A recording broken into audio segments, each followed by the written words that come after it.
Hello friends, मैं हूं अजय। आप सभी का आर्मी भर्ती गुरु चैनल में मैं स्वागत करता हूं।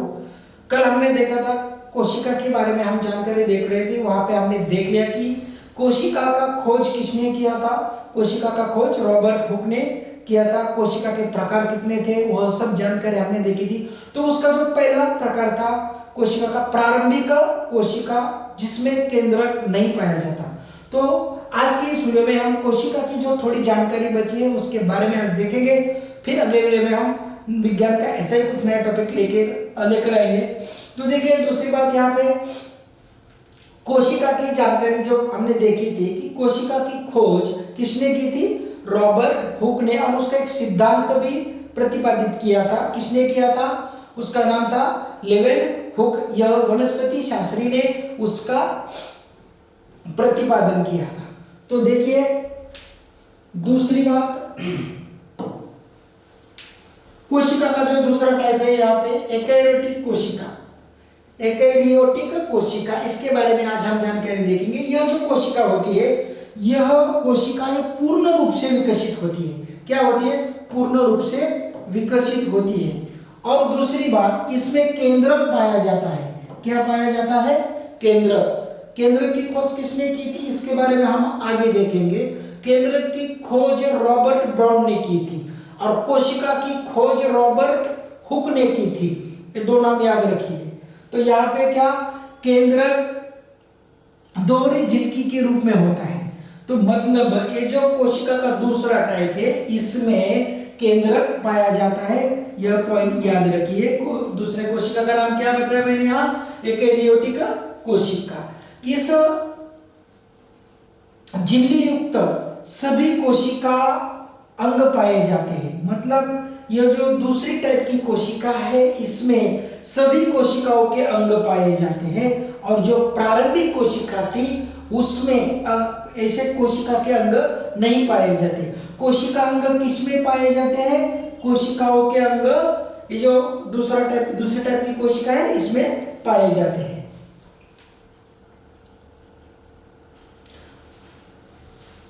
ये जो कोशिका है, इसका श्वसन तंत्र कैसा चलता है? माइटोकॉन्ड्रिया। याद रखिए, यह प्रश्न आ सकता है। इनका श्वसन का कार्य, मतलब ये जो कोशिका है दूसरे टाइप की एकैरियोटिक कोशिका, इसमें श्वसन, क्या श्वसन कैसे चलता है? माइटोकॉन्ड्रिया में चलता है। माइटोकॉन्ड्रिया में होता है इनका श्वसन। मतलब जो दूसरी टाइप की कोशिका है, इनमें जो श्वसन का कार्य होता है वह माइटोकॉन्ड्रिया में कहता है। माइटोकॉन्ड्रिया, उसे ऊर्जा का समूह भी कहते हैं, ऊर्जा केंद्र कहते हैं। तो आगे देखिए, यहां तक हमने देख लिया कि ये जो कोशिका है, कोशिका का मतलब मराठी में मैंने बताया था, कोशिका को हम क्या कहते हैं? पेशी। मराठी में क्या कहते हैं? पेशी। चलो आगे की जानकारी हम देखते हैं।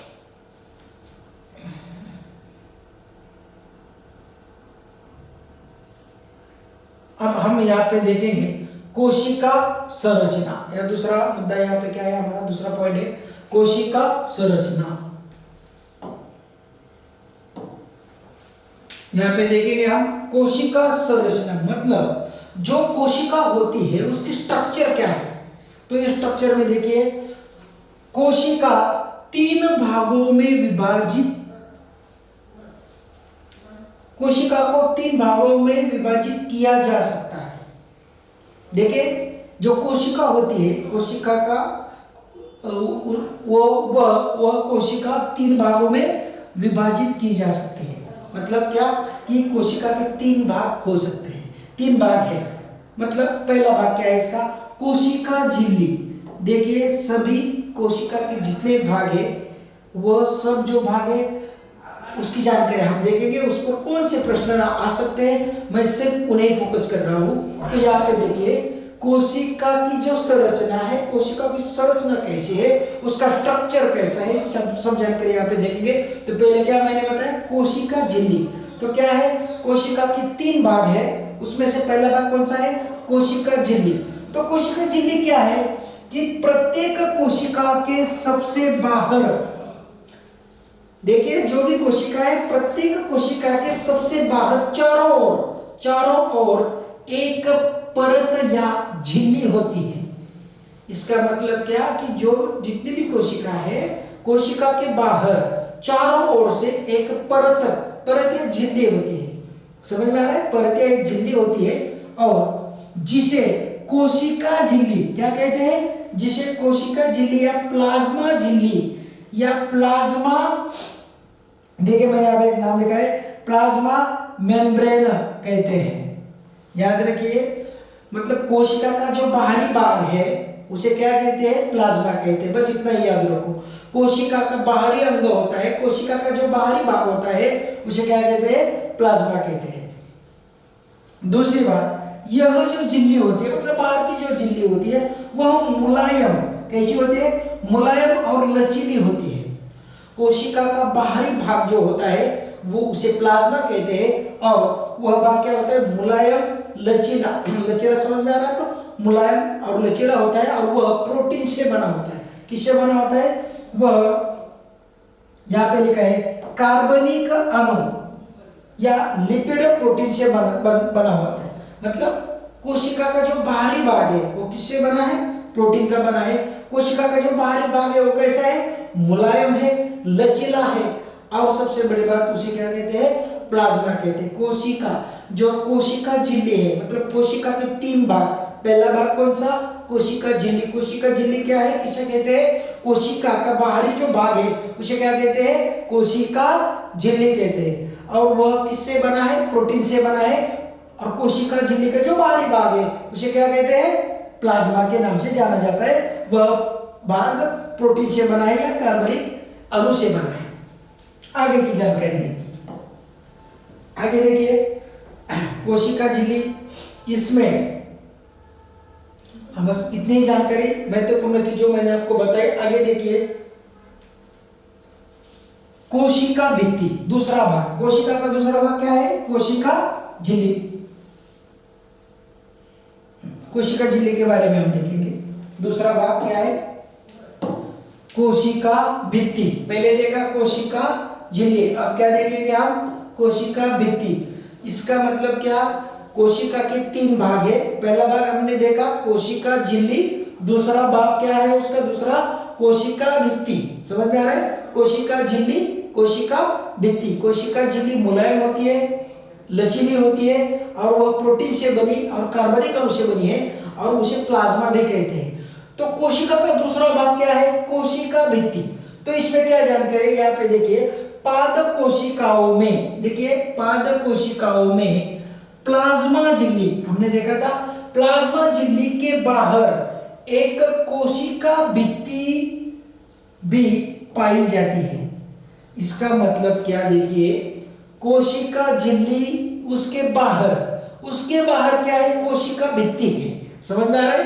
कोशिका झिल्ली मतलब प्लाज्मा झिल्ली जो हमने देखी थी, प्लाज्मा झिल्ली के बाहर एक कोशिका भित्ति होती है, उसे क्या कहते हैं?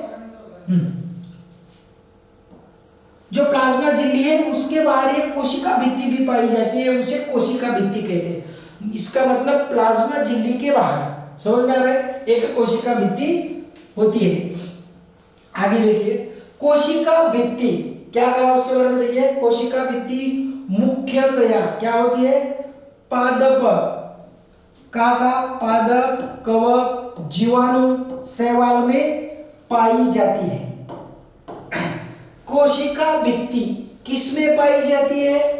पादप, कवक, जीवाणु और शैवाल, इनमें पाई जाती है। यह नाम याद रखिए, इसमें कोशिका भित्ति पाई जाती है, बाकी में नहीं।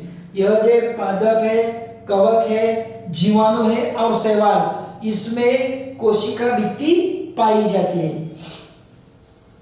दूसरी बात देखिए, परंतु क्या कहा है कि परंतु वह जंतु व प्रोटोजोआ में अनुपस्थित होती है। तो इसके बारे में जानकारी हम देखेंगे। सभी जंतु और प्रोटोजोआ जो है, जो टाइप से प्रोटोजोआ, उसके बारे में हम आगे देखेंगे। इन दोनों में वो पाई जाती है। कोशिका भित्ति मुख्य कोशिकांता सेल्यूलोज की बनी होती है। सबसे महत्वपूर्ण जानकारी यहाँ पे हमें मिली, इंपॉर्टेंट क्वेश्चन है। देखिए क्या, कोशिका भित्ति किससे बनी होती है? कोशिका भित्ति सेल्यूलोज, नाम याद रखिए, सेल्यूलोज की बनी होती है। कोशिका भित्ति सेल्यूलोज की बनी होती है। किससे बनी होती है? कोशिका झिल्ली, सॉरी, कोशिका भित्ति किससे बनी होती है? सेल्यूलोज से वह बनी होती है।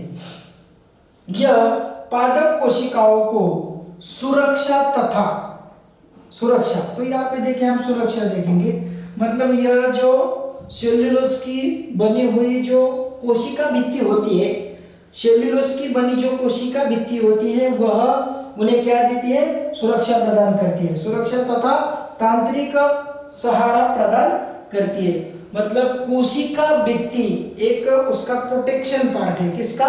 कोशिका प्लाज्मा झिल्ली का। प्लाज्मा झिल्ली का प्रोटेक्शन कौन करता है?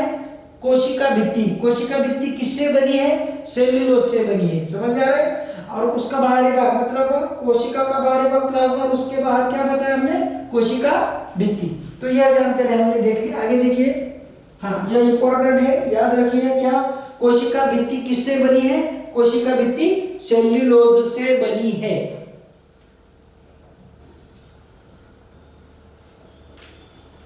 दूसरी बात देखिए, केंद्रक या नाभिक न्यूक्लियस। तो केंद्रक के बारे में हम जानकारी देखेंगे, मतलब कोशिका में जो केंद्रक होता है उसकी जानकारी।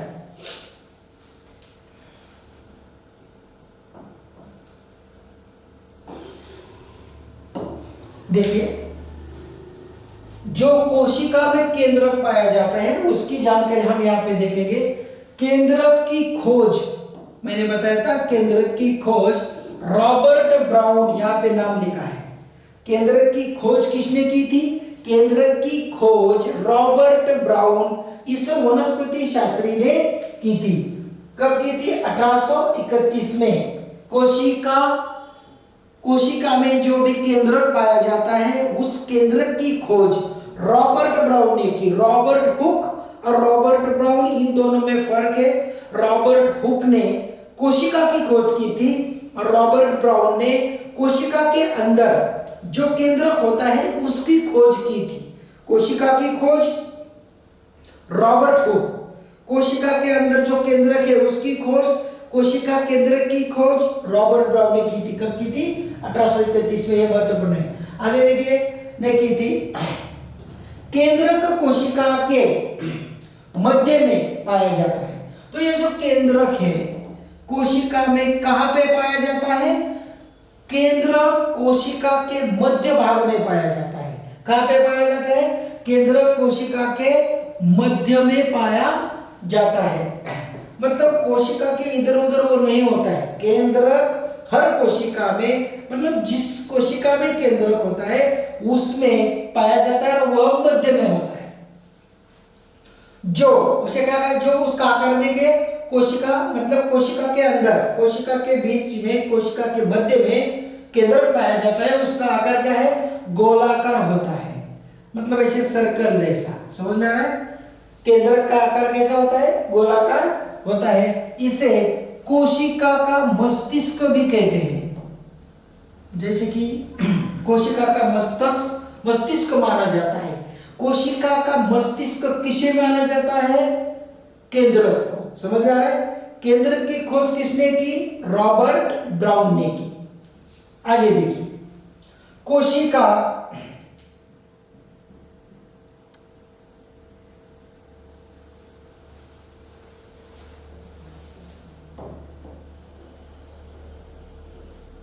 ये जो केंद्रक होता है, केंद्रक कोशिका में जो होता है उसके विभिन्न अंग होते हैं। तो केंद्रक के हम जितने भी अंग हैं वो देखेंगे। कोशिका के बारे में, कोशिका का अंदर जो केंद्रक है उसकी जानकारी हमने देख ली। अब हम देखेंगे केंद्रक के भाग कितने होते हैं। तो याद रखिए, यहाँ पे हमने क्या बताया था, फिर से हम देखेंगे। केंद्रक की खोज किसने की? जो कि केंद्रक कोशिका के मध्य में पाया जाता है। केंद्रक कहाँ पे पाया जाता है? कोशिका के मध्य में। केंद्रक की खोज किसने की? रॉबर्ट ब्राउन ने की। और किसे कोशिका का मस्तिष्क कहते हैं? केंद्रक को।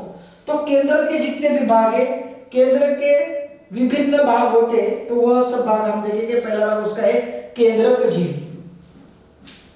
चलो आगे देखेंगे केंद्रक झिल्ली। यहाँ पे देखिए केंद्रक झिल्ली के बारे में हम जानकारी देखेंगे। केंद्रक झिल्ली, तो देखिए केंद्रक झिल्ली के बारे में, केंद्रक का पहला भाग केंद्रक झिल्ली, तो इसके बारे में यहाँ पे जानकारी लिखिए। केंद्रक चारों ओर से दोहरी केंद्रक झिल्ली से घिरा होता है। केंद्रक झिल्ली, बस यह सिर्फ इतना ही याद रखिए।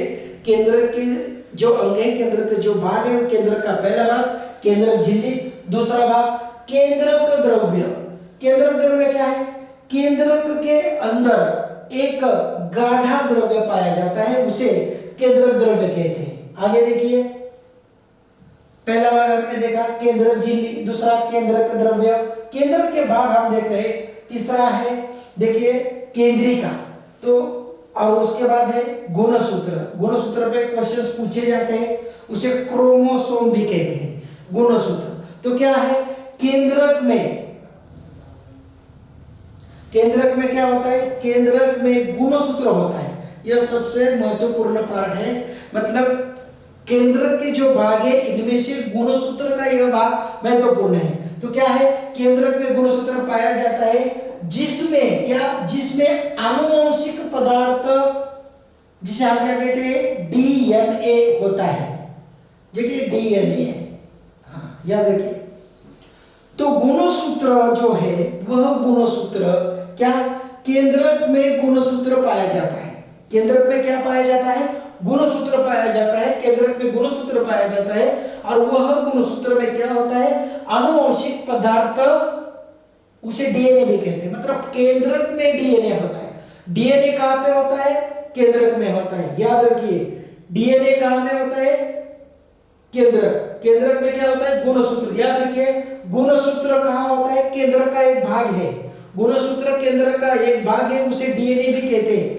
गुणसूत्र को हम डीएनए कहेंगे, उसे आनुवंशिक होता है, उसमें आनुवंशिक पदार्थ होते हैं। तो डीएनए का मतलब डीऑक्सीराइबोन्यूक्लिक एसिड।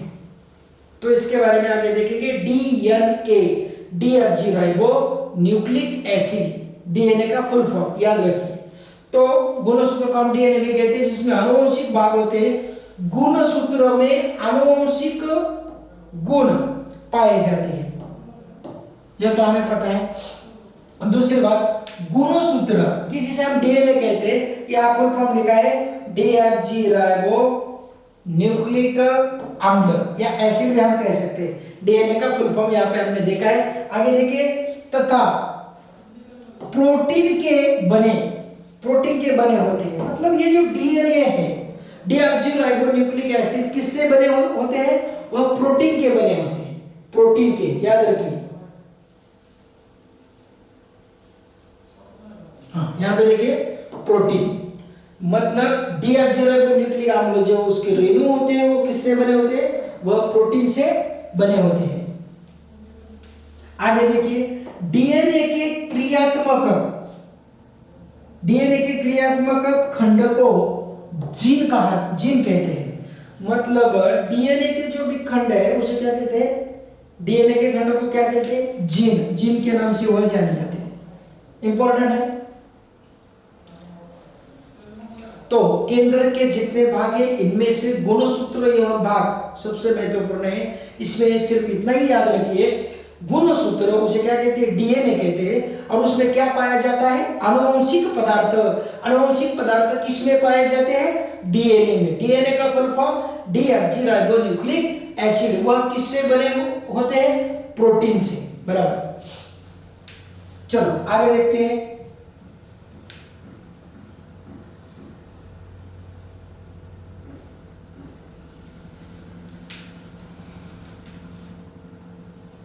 आगे हम देखेंगे कोशिका द्रव्य।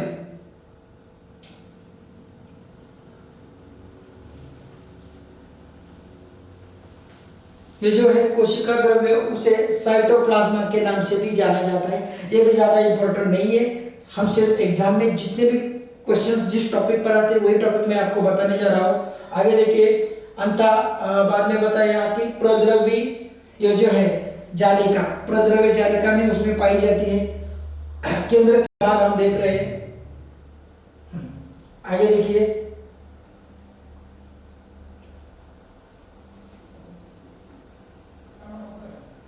राइबोसोम, सब जानकारी हमने यहाँ पे देख लिए। गोल्जी काय, मतलब केंद्र में जो कोशिका में जितने भी पार्ट है उसमें जानकारी जो महत्वपूर्ण है वो हमने देख लिए। उस पर भी आर्मी में प्रश्न पूछे जाते हैं। माइटोकॉन्ड्रिया के बारे में हम देखेंगे। माइटोकॉन्ड्रिया, इस पर प्रश्न आर्मी में पूछे जाते हैं। चलो माइटोकॉन्ड्रिया क्या है इसकी जानकारी देखते हैं। माइटोकॉन्ड्रिया के बारे में हम देखेंगे। माइटोकॉन्ड्रिया या सूत्र कणिका है, उसे क्या कहते हैं? देखिए, माइटोकॉन्ड्रिया या सूत्र कणिका है। इस पर सभी एग्जाम में प्रश्न आते हैं। माइटोकॉन्ड्रिया क्या है? देखिए, माइटोकॉन्ड्रिया या उसे क्या कहते हैं? सूत्र कणिकाएं कहते हैं। तो देखिए, सबसे पहले इसे क्या कहते थे? देखिए, कोलिकर 1880 में, क्या 1880 में क्या नाम है यहाँ पे? देखिए, कोलिकर 1880 में इसने क्या हुआ?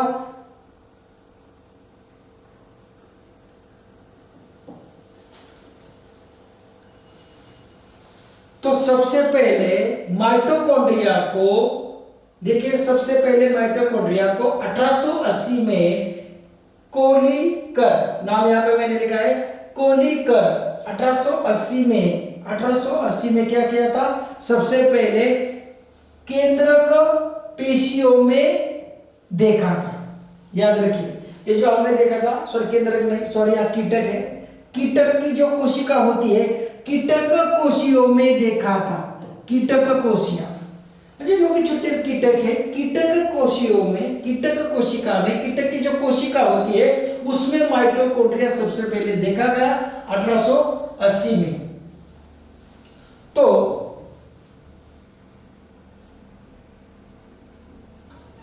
बाद में क्या हुआ?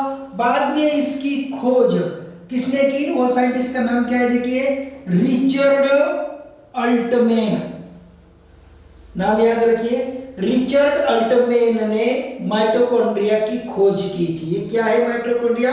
माइटोकॉन्ड्रिया एक केंद्र का सबसे महत्वपूर्ण इंपॉर्टेंट भाग है। इसकी जानकारी हम देखने जा रहे हैं, इस पर प्रश्न आते हैं। तो माइटोकॉन्ड्रिया की खोज रिचर्ड, किसने की? रिचर्ड, नाम यहाँ पे देखिए, रिचर्ड अल्टमैन, अल्टमैन याद रखिए, रिचर्ड अल्टमैन ने इसकी खोज की थी। तथा इसे माइटोकॉन्ड्रिया नाम, माइटोकॉन्ड्रिया नाम सी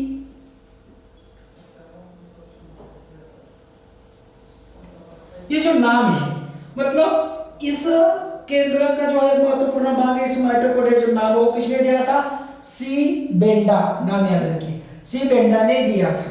मतलब रिचर्ड अल्टमैन ने माइटोकॉन्ड्रिया की खोज की थी कीटक में। और क्या उसे माइटोकॉन्ड्रिया नाम किसने दिया था? यह बी सी बेंडा ने यह नाम उसे दिया था। इस साइंटिस्ट का नाम याद रखिए। आगे देखिए कि उसमें क्या होता है।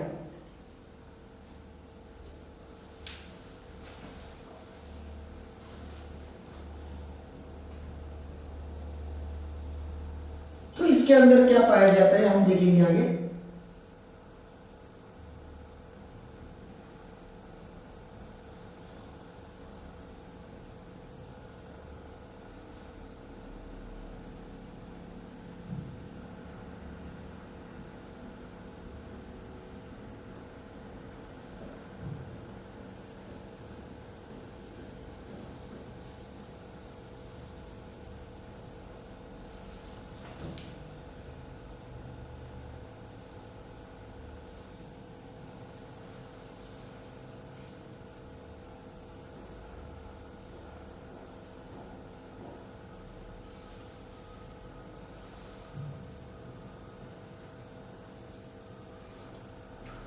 देखिए इसमें और क्या पाया जाता है कि ये जो माइटोकॉन्ड्रिया है, इस माइटोकॉन्ड्रिया में एटीपी के भी कुछ पार्ट होते हैं। एटीपी इसे क्या कहते हैं? एडिनोसिन ट्राइफॉस्फेट के रूप में ऊर्जा प्रदान होती है। मतलब क्या, माइटोकॉन्ड्रिया में जो भी ऊर्जा होती है वो किसके रूप में प्रदान होती है? किस रूप से प्रदान करता है वह? कि प्रदान करता है एटीपी। ये जो माइटोकॉन्ड्रिया है यह ऊर्जा एटीपी के रूप में प्रदान करता है। एटीपी को क्या कहते हैं? Adenosine triphosphate. बस इतना ही याद रखो। तो हमने यहाँ पे क्या क्या देखा था कि केंद्रक, उसमें माइटोकॉन्ड्रिया, गुणसूत्र, यह पार्ट याद रखिए, किसने किसकी खोज की थी। बस इस पर इतने ही क्वेश्चंस आते। कल के वीडियो में हम ऐसे कुछ महत्वपूर्ण टॉपिक आपके लिए लेकर आएंगे। तब तक मैंने जो आपको अभी तक बताया कि आपके एग्जाम करीब आने वाले हैं, तो यह टॉपिक सब याद रखिए, पढ़िए, देखिए। अगले वीडियो में हम जितना हो सके उतने विज्ञान पर मैं महत्वपूर्ण टॉपिक आपको सिखाऊंगा, ताकि आपको आने वाले एग्जाम के लिए फायदा इसका जरूर होगा। तब तक के लिए दोस्तों जय हिंद। कल के बाद में हम अगला नए पाठ जो विज्ञान के कुछ ऐसे नए टॉपिक में आपके लिए लेकर आऊंगा। जय हिंद।